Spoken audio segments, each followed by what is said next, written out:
Now, we'll start with Lebanon. If you've been listening to my previous podcast, you'll know what's been happening there. Lebanon has had requested a bailout from the IMF just a couple of weeks ago, in the month of February.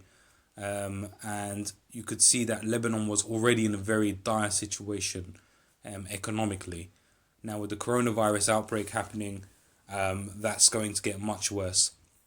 And in the case of Turkey, we've seen the value of the Turkish Lira drop to its lowest in 2 years since the 2018 crisis brought about a recession.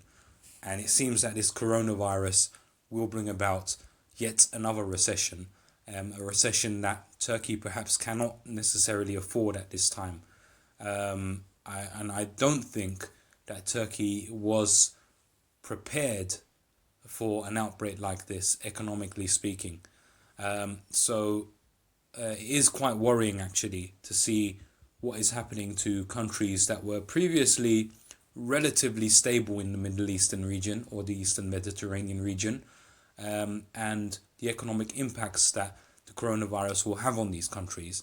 Now, even if the coronavirus outbreak is brought under some kind of control in the next month or two, that would be wonderful.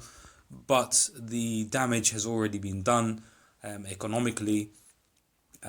Currencies are getting devalued, businesses are going bankrupt, people are losing their jobs, and governments cannot keep up with the demand of their people for stability.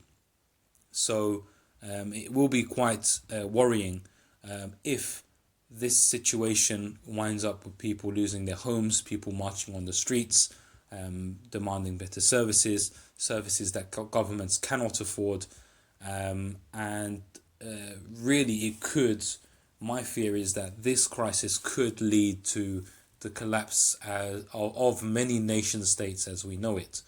Now, a lot of countries are taking the hit economically, even the big countries, the powerful countries, with the United States being at the top of that list, having the most cases, and predicting a death toll of around 100,000 people as of now.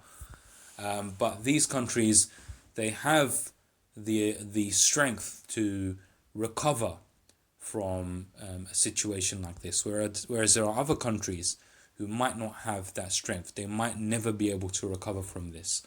And if those nation states collapse, what we're going to see in countries like Turkey, in countries like Lebanon, people will become more polarized.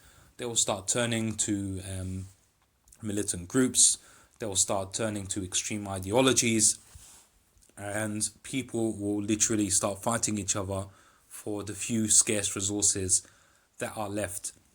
And where that will lead the Middle East, where that will lead the Eastern Mediterranean, the world in general, God only knows.